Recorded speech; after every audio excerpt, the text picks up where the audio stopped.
Greetings. This is the Cancer Interviews podcast, and I'm your host, Bruce Morton. Our guest on this episode was diagnosed with thyroid cancer. He survived, but decided that would not be the end of his cancer journey. He leads an organization whose mission it is to help others on their respective cancer journeys. He is Jeff Moreau of St. Albans, Vermont, and he brings to us an inspiring story concerning past, present, and future. So here he is. And Jeff, welcome to Cancer Interviews. Thanks so much, Bruce.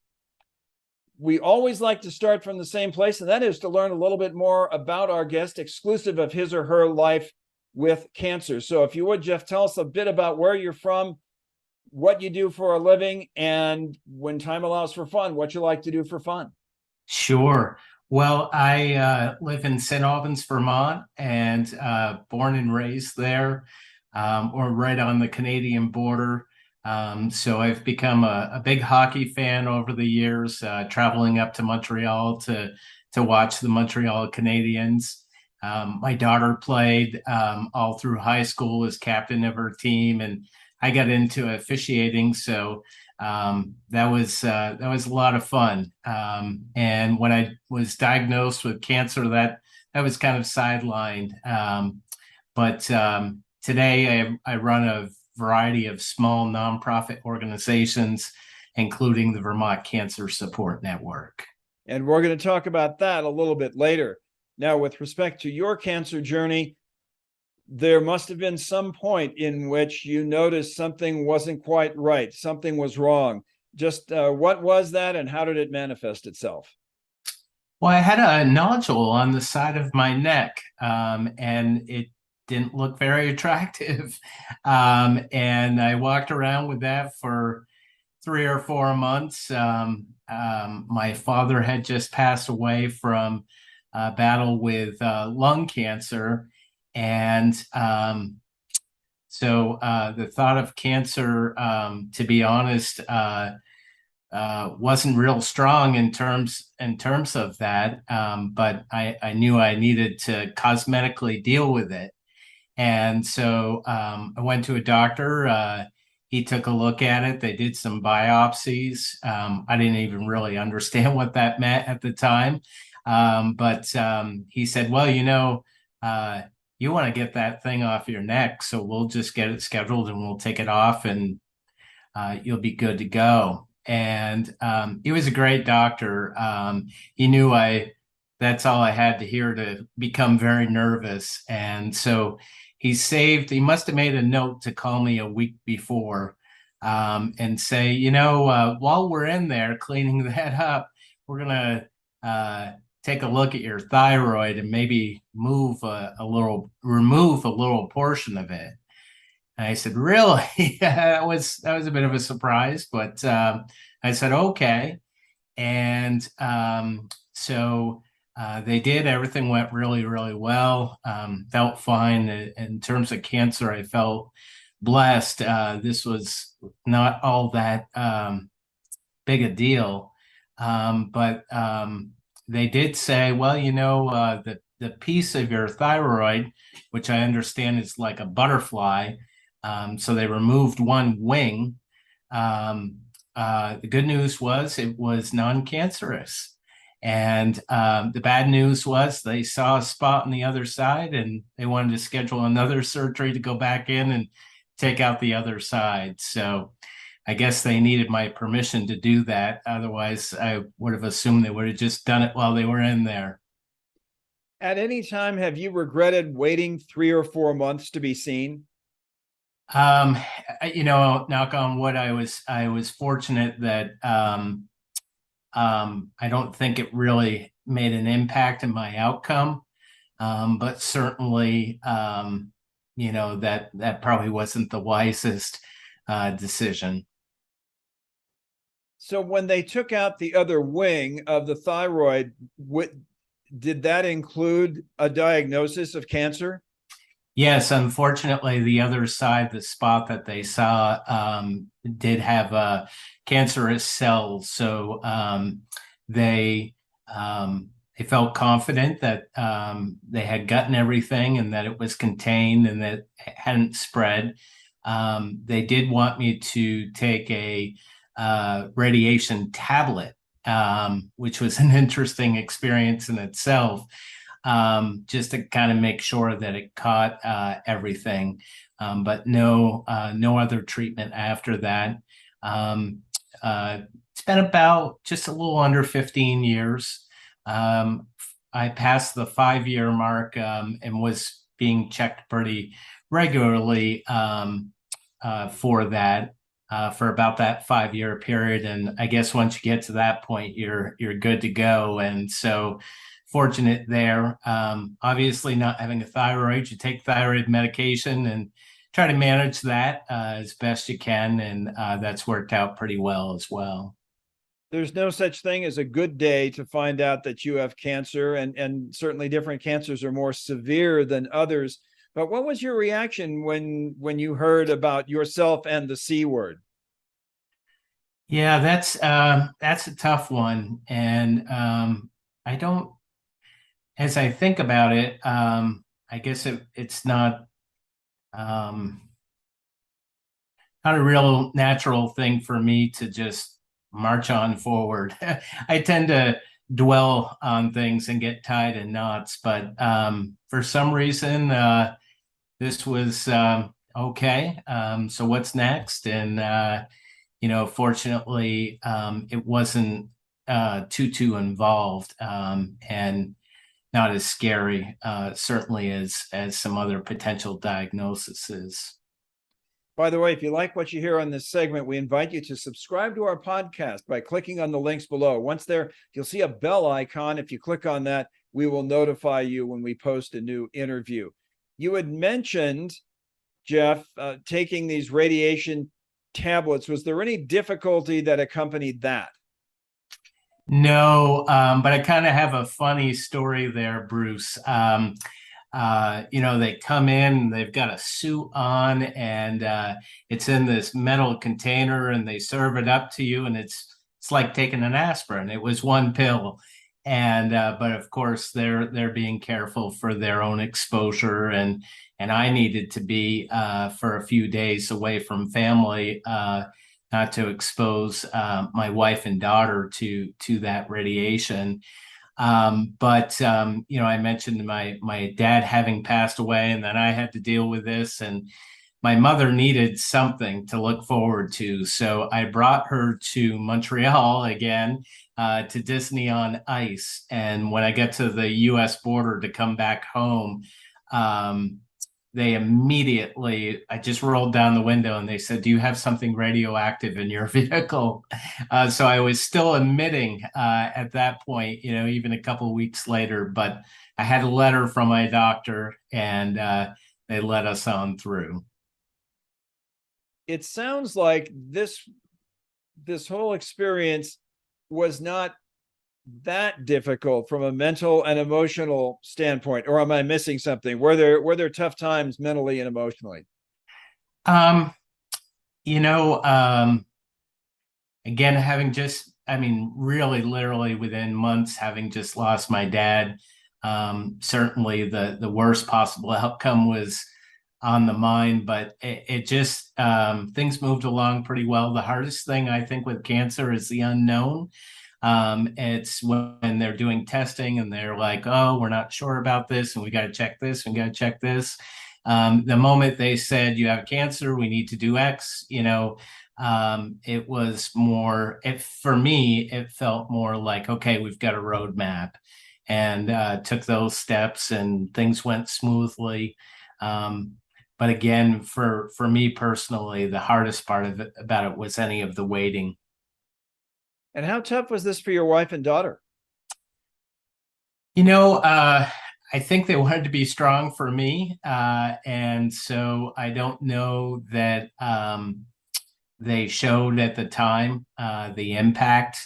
They were obviously pretty positive and supportive, but I've talked in later years to my daughter about it, and it weighed on her quite a bit, having lost her grandfather and so forth. She was. It ended up being, I want to say, her sophomore year of high school, so a lot going on there, and had to miss some of it. But they were very supportive and strong.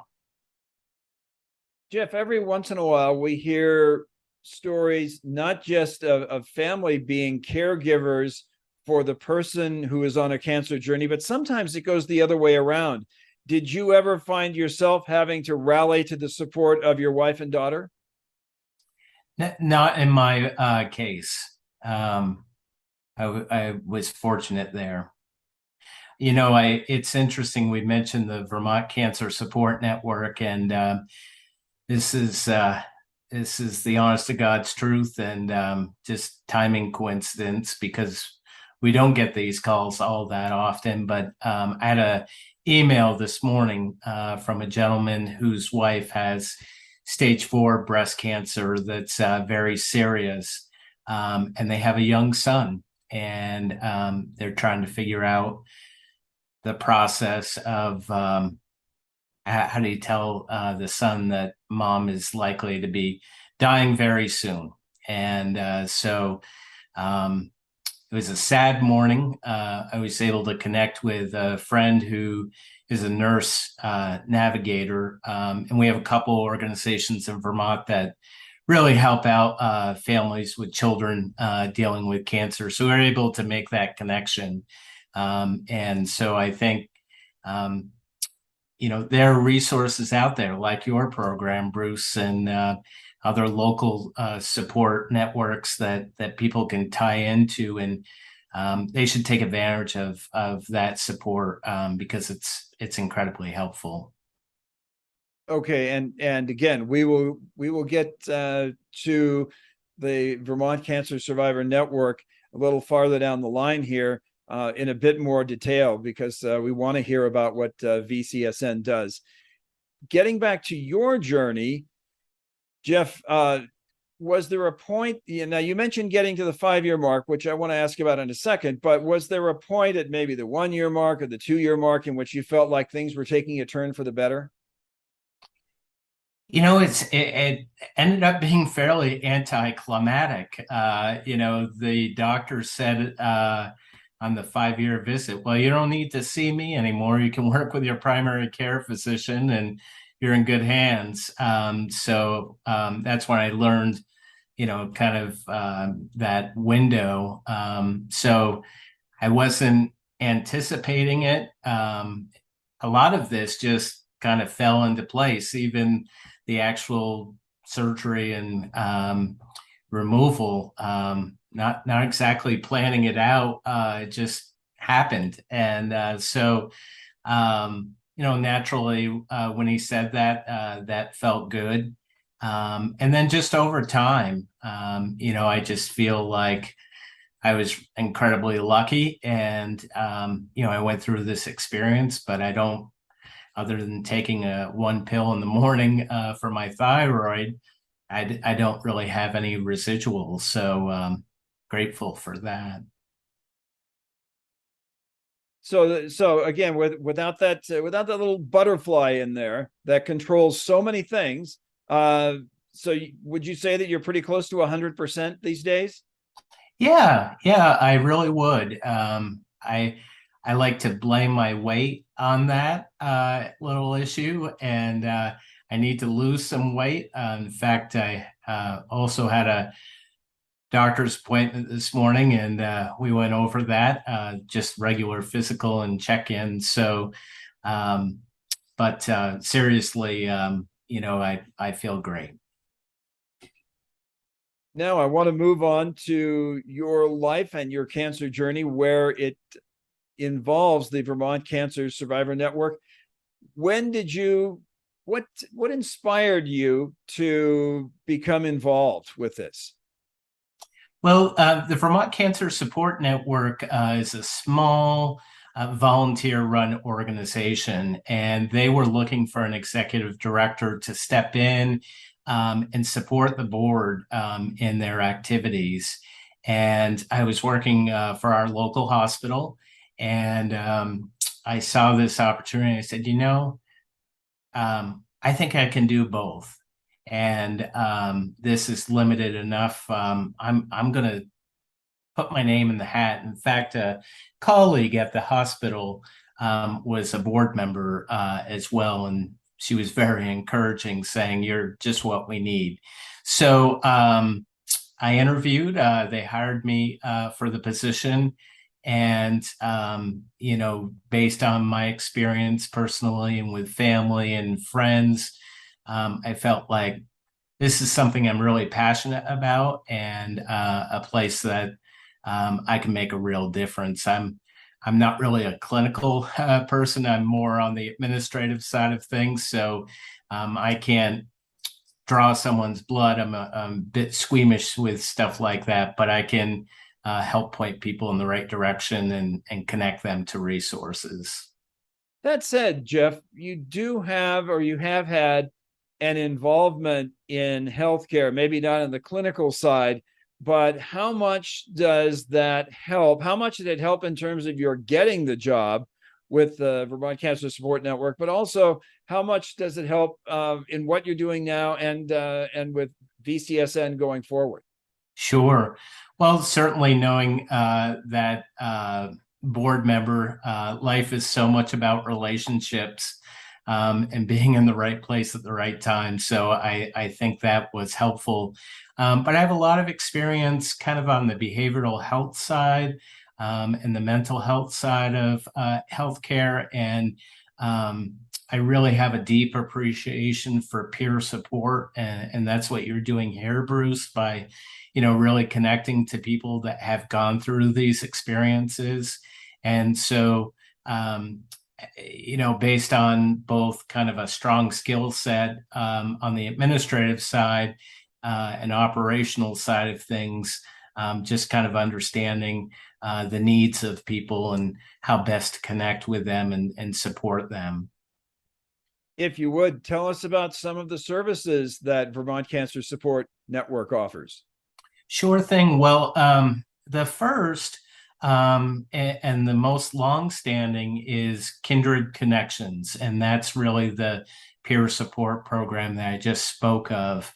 And what we've found over time is people are less likely to reach out for that one-on-one support. And so the number of referrals that we were getting became disappointing. It really felt like our impact was beginning to diminish.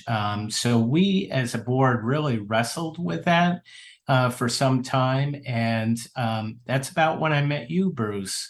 And we engaged a group of UVM students to follow another study that was done on our behalf. And they came up with a similar idea of what you're doing in terms of going online, because that's what everybody does these days to get information.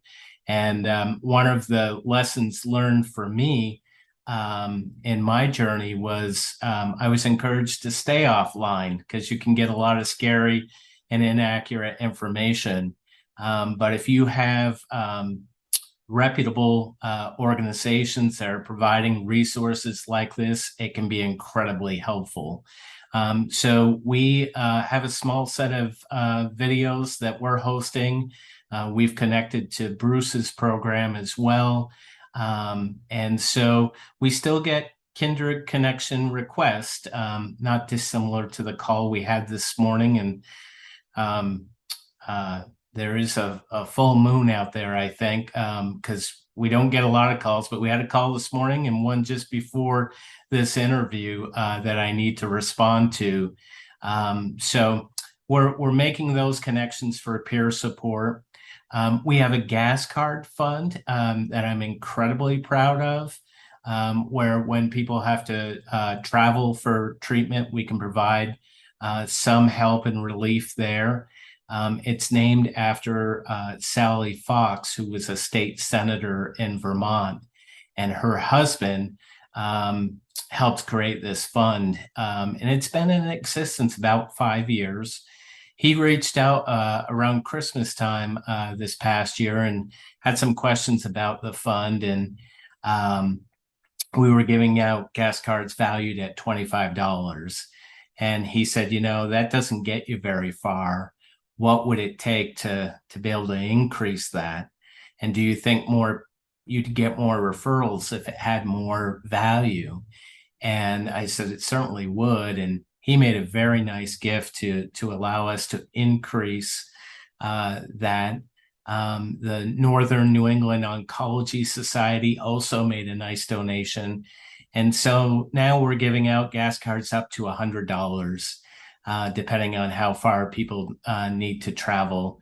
And this past year, we gave out over $6,000 worth of gas cards. So pretty excited about that program.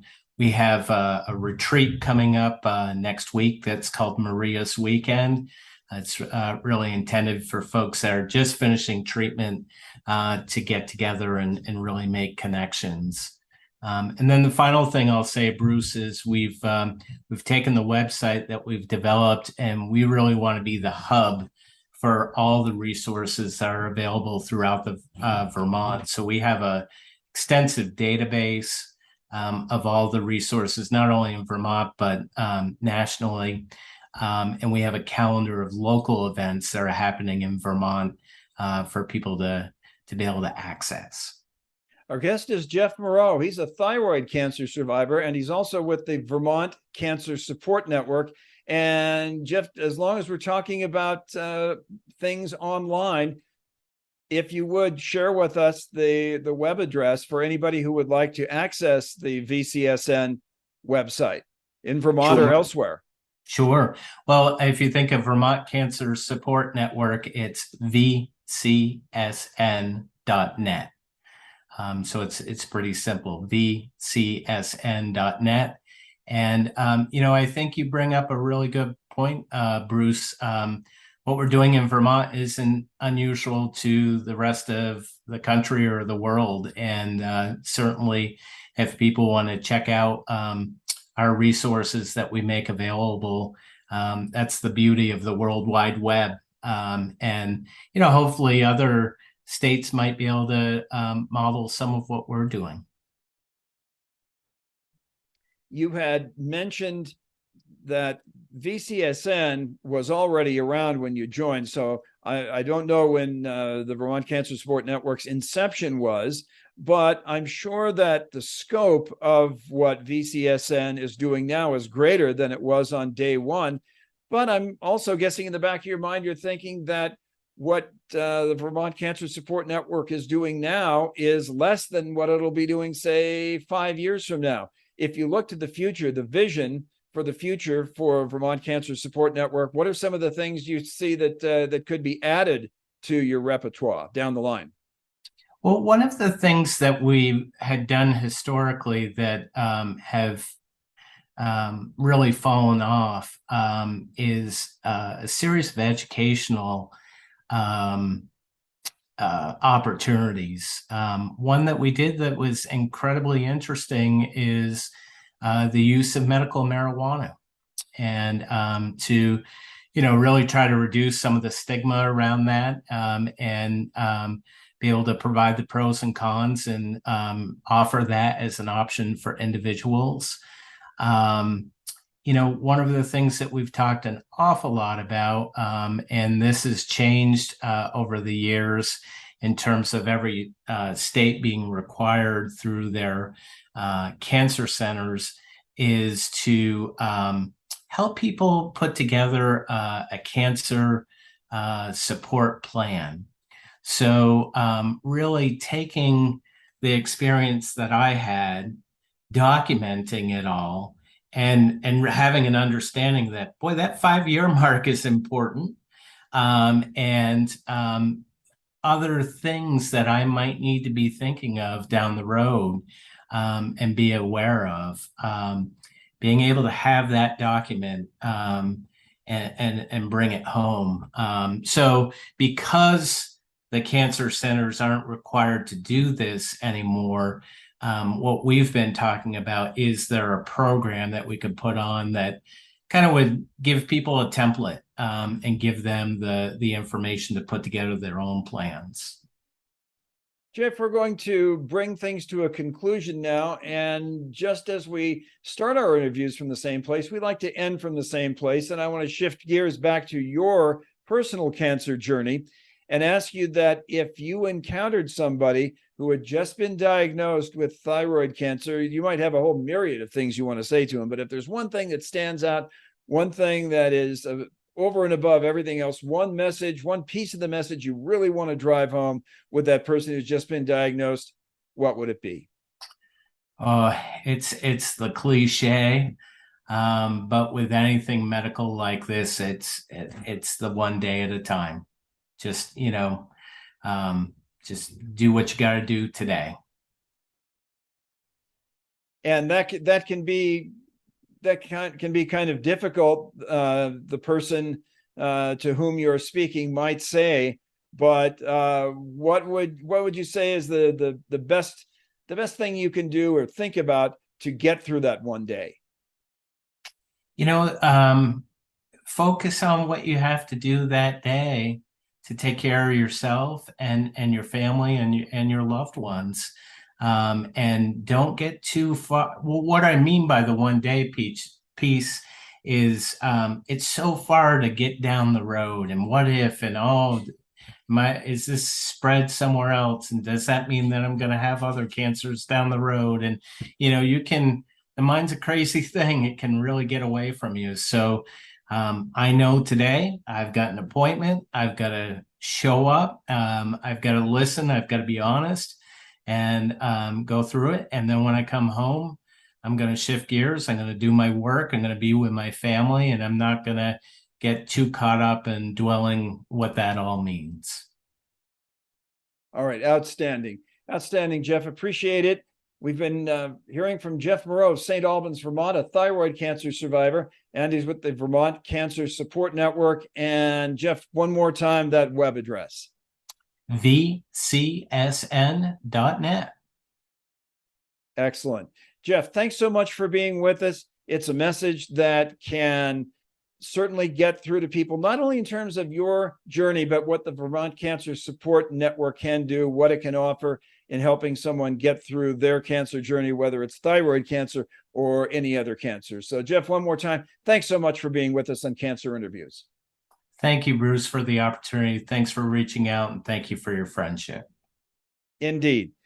And until next time, we want to remind you that if you are on any sort of cancer journey, or a loved one is, a friend, anybody, that you are not alone. There are people out there just like Jeff, organizations just like the Vermont Cancer Support Network that are there to help you on your way on that journey. And please don't forget that. So until next time, we'll see you on down the road.